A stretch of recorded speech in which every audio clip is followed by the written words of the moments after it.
Ziua 2, turul numărul 2. De data asta am ales să facem o excursie la Floating Village, unde putem să vedem cum trăiesc localnicii de aici. Din ce ne-a spus ghidul nostru, a zis că asta e real life din Cambodgia, în afara orașului. Cam așa arată satul. Ne-am oprit ca ghidul nostru să poată să cumpere biletele pentru boat, pentru că, cum am zis, se numește Floating Village, adică este pe apă. Și ne-a spus o poveste destul de interesantă. O să filmăm mai multe pe parcurs. Probabil o să mai înaintăm după ce cumpărăm biletele pentru barcă, 1 kilometru, 2, și o să revenim de acolo. Din ce am înțeles, din cauza turiștilor, li s-a îmbunătățit foarte mult viața. Ei sunt foarte fericiți să ne vadă pe noi aici, mai ales că nu au sezon mai tot anul, fiind și sezonul uscat și sezonul ploios. Nu prea sunt așa mulți turiști în sezonul ploios. Și din ce am înțeles, sunt foarte fericiți și ne apreciază foarte mult. Sperăm să fie așa. După cum vedeți, au și foarte multe câmpuri din ce pare cu orez. Și pe parcurs ce o să filmăm de acolo, o să revenim cu mai multe detalii. Asta este basul cu care am venit. Din ce văd, toate arată la fel. Pământul e roșu. Nu știu ce înseamnă asta, probabil nu e așa de fertil. Și cam așa arată zona asta de aici. Parcă nu este așa multă mizerie cum am văzut în India. Și oamenii, chiar dacă nu au atât de multe, mi se par foarte comenși la locul lor. Mergem mai departe și revenim de acolo. Depends. Some of the family, because they are a concrete house, they have to have AC, because concrete house without AC is very hot. Yeah, but for the wooden house, without AC is okay, because wood is colder than brick house. Very busy around. I expected less boats. Excuse me? I expected less boats. Yeah. I didn't expect to be that busy. Și doar ce ne-am îmbarcat, suntem în jur de 30 ceva de oameni pe barcă. Soarele apune foarte frumos, momentan nimic ieșit din comun. Și ăsta e ghidul nostru, domnul Jack, Mr. Jack. Alright, Jack family. Yes. Everybody, may I have one picture for all together, please? Yes. A memory picture. Okay. Let me count. 3, 2, 1. 1, 2, 3. Deci așa arată un spital aici. Din ce am înțeles, datorită turiștilor care aduc foarte mulți bani în zonă, s-a reușit crearea acestui spital.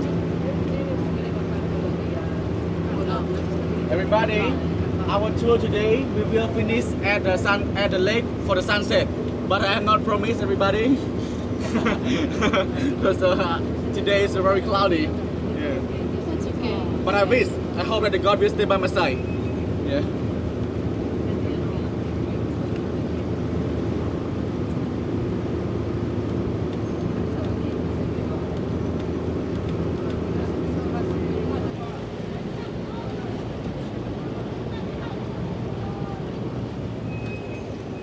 Da. Everybody, you could have your look in front of us on the left hand side right there on the electric pole, a watermark on October.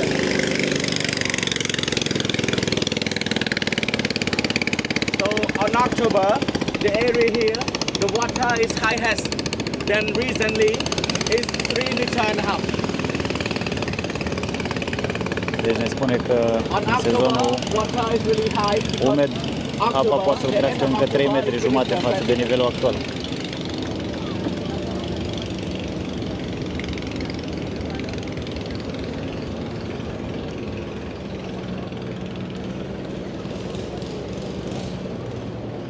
How much money need these people daily to survive? Like how many dollars How many dollars? What to live here? Like how many you need to do to every day or every day? Like $2, $3, $5? They have enough to survive with this money?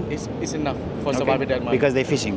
Yes, they are Okay. fishing, but they could earn good money from the tourists on, here is highest level of the water. Yeah. So if they could rowing 1 time a day, $10 a day. Oh, So it's not bad. yes, it's also high, but we don't earn every day because the boat is rotate. So Yes. example like today they have job, but tomorrow maybe skip. Same like you. Yeah, because we are working tourists is most of the people except they are working in the tour agency or in the hotel only. Okay. That salary, but very low salary. And people from here are coming to the city to work in the city as well, or Most of they the stay people. here? Most of the people come to the city every day. Yes. Ok.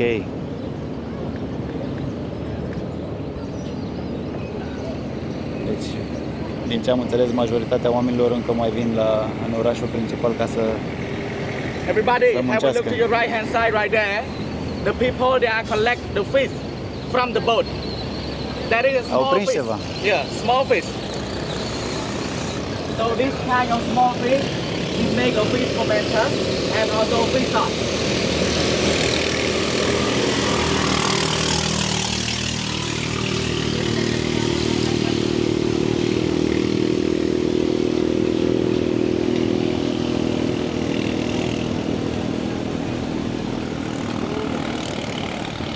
Pare că a fost o zi bună astăzi. La mulți dintre ei, cred că la ora asta au început deja să colecteze peștele care l-au prins peste zi. The trap.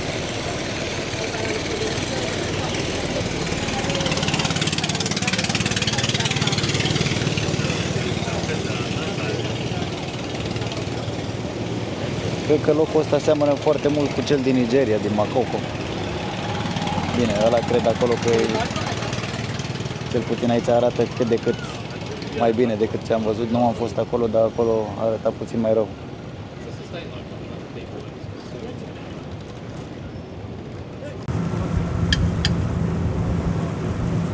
Everybody, the building on your right hand side right here, this is our people political party office. And 2 big buildings right there, high school. The brown building in front of us, administration. And next to the blue building in front of us, hospital.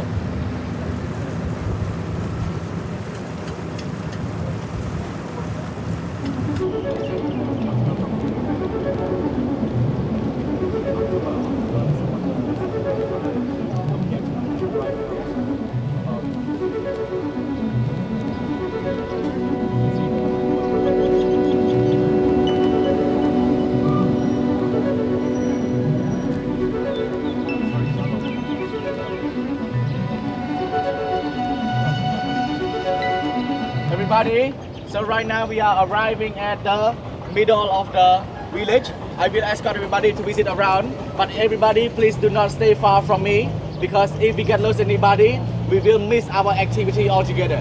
Right? Close. Your tour guide is Jack Sparrow.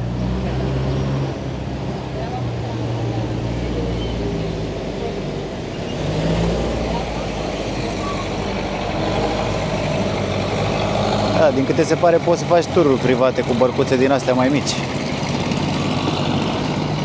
Cu bărcuțe din astea mici poți să faci tururi private. Din ce văd sunt doar 2 oameni acolo. Gen, poți să vii tu până aici și de aici să-ți iei tu tichet separat sau să plătești la un localnic. Era și asta o idee bună.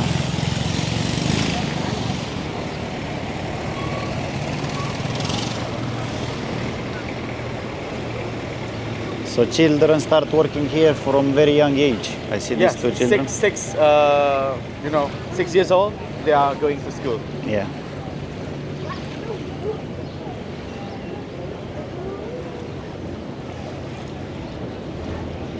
Nice temple. Yeah. This is our Buddhist pagoda, so I will ask you to visit around altogether. Okay, that's nice.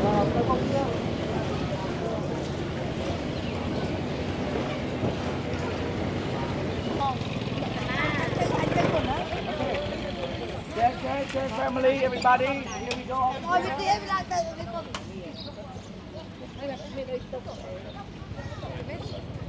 Și așa arată școala. Aici în cartier. Arată la fel cum arată și satul. water from the ground. Da, foarte multă lume donează, foarte multe televiziuni, BBC-ul, ne-a arătat aici ghidul și ne-a spus să păstrăm liniștea deoarece școala este deschisă și elevii învață la ora asta. O parte din ei, cel puțin unii, par în pauze. They are decorated with gold color, right? This is not, Foarte colorat, foarte frumos. but 1 week ago, over here, filming a movie, a Hong Kong movie. And I tried to ask them because they didn't know the movie, but I saw the actor.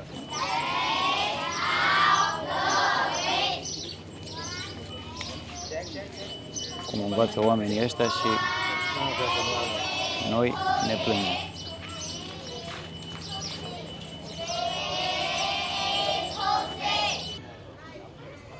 Și dacă vedeți chiar acolo pe stâlp, peste nivelul apei în timpul sezonului ud,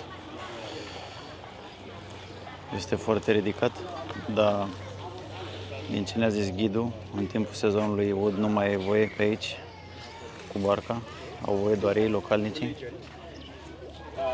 Iar ne-a explicat de asemenea de ce folosesc ei culoarea albastră, pentru că înseamnă pace în credința lor și tot el ne-a spus că într-o casă de genul poate să trăiască până la 4 generații.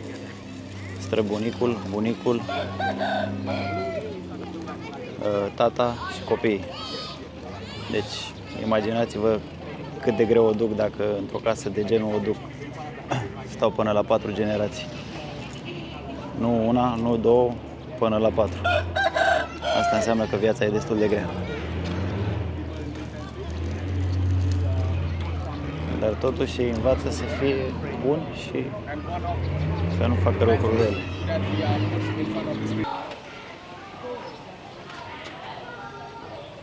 Și din nou o parte din școală, filmată din exterior.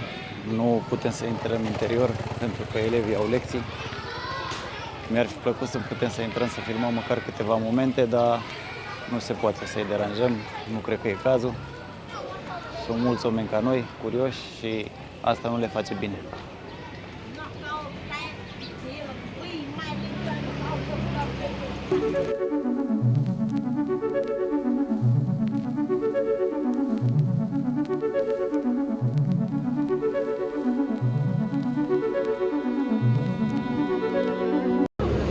Da, și mai devreme am avut un templu budist, iar pe partea cealaltă a râului se află și o biserică creștină.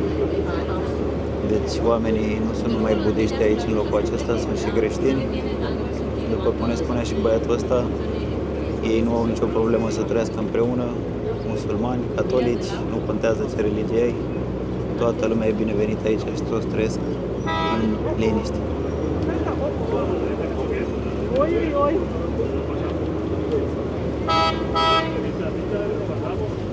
Cred că asta a fost tot, urmează să ne întoarcem înapoi. Cum a fost? Foarte frumoasă experiența și șocantă așa într-un fel, nu? De ce? Așa, să vezi cum trăiesc oamenii de zi, cum își duc traiul. Da, cred că ei sunt fericiți așa cum sunt.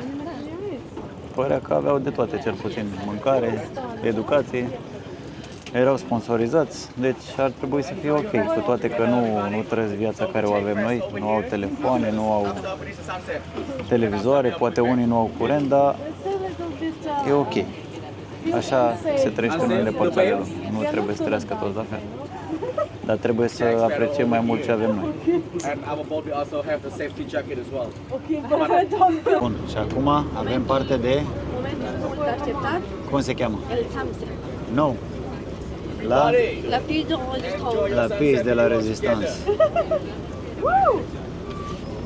So everybody in front of the boat is the perfect spot for take a picture with the sun background. So if anybody want to take a picture in front of the boat, one by one, I will be your assistant. All right? Știți că